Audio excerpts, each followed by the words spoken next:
No,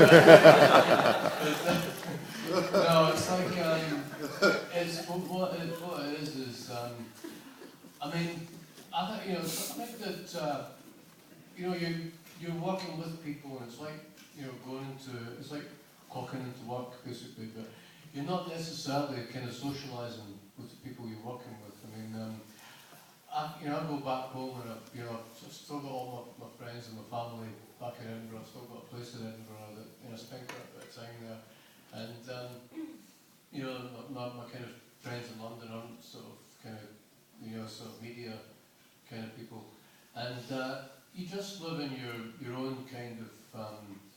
I've always said that thing, that this is my work, and now I'm knocking off, and this is my social life, basically. And I don't necessarily keep them apart, but I kind of try and keep some sort of delineation between them. And I kind of even because I travel now and I live in the States, people think I live in this kind of this big opulent lifestyle, but I don't. I just live in a quite modest house in a modest neighbourhood, and I don't really need any. I don't need lots of money, basically. It's kind of it doesn't really sort of float my boat. So I kind of live very much the same life as I've always done, outside of the kind of working stuff.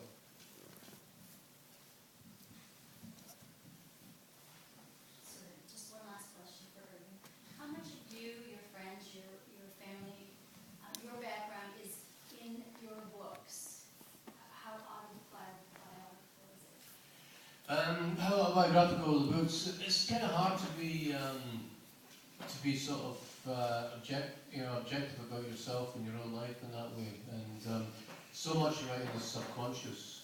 So I mean, it sounds a bit like a cop-out, but the basic truth is you never really know.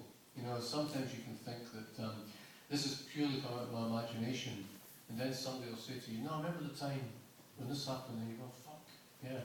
And other times you think that this is something that is very close to you, and it feels very close to you, and then you actually think about other things that have happened, and things that you've observed, and maybe something you've read about.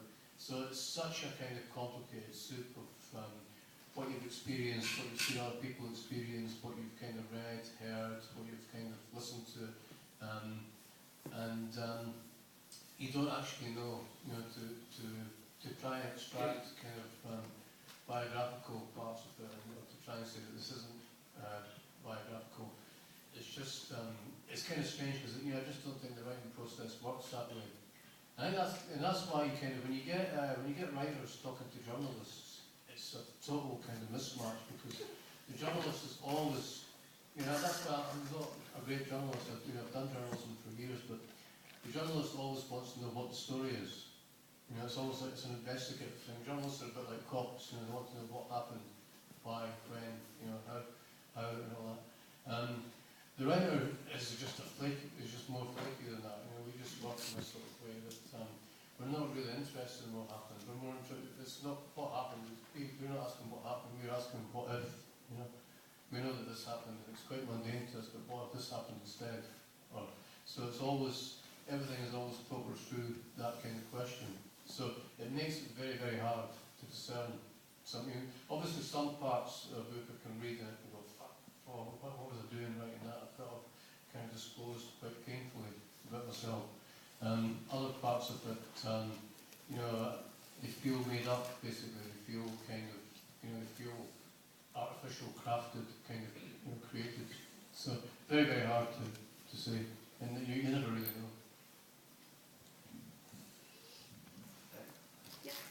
My question is sort of also an extension of what you were just talking about, your writing process, because they're involved in so many projects now, and also because the internet exists, where it probably wasn't when you were writing Trainspotting. I was just wondering, do you have to lock yourself in a room and not talk to anybody? Like, how do you get anything done as a writer?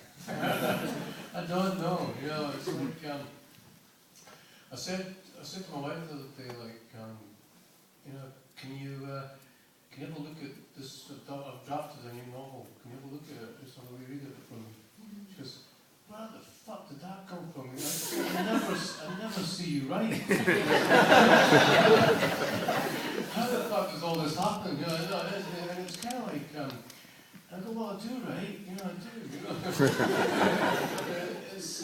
But I kind of do it in a, you know, I kind of, you know, I'm a bit like New York. You know, I never sleep basically. I just kind of come up at all hours and just banging away for a few hours at a time. And it's a kind of strange life because you're actually in a room with people that don't exist. You know, and that's kind of quite madness, really, isn't it? If you think about it. So I spend a lot of time in this room with people that don't exist, and you know, and I try to do it. I try to do it kind of, you know, late at night or kind of early hours, you know, the early morning, where basically sort of it doesn't really affect a kind of routine life. You know, I don't really do that much in kind of daylight hours. Yeah.